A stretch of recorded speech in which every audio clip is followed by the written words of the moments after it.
In this tutorial, I'll show you how to create this image by using Blender and Stable Diffusion XL. I'll use a basic primitive mesh to create a simple prototype scene for the Stable Diffusion.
Please render the image and import it in Stable Diffusion.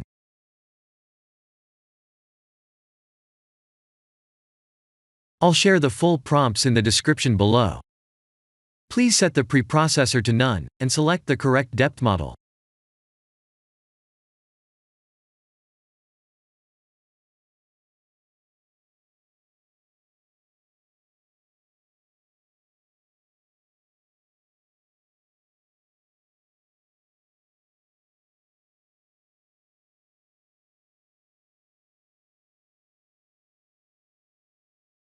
Now that the AI knows what we need, let's send this result to image to further enhance the details.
This is the end of the tutorial. Thank you for watching.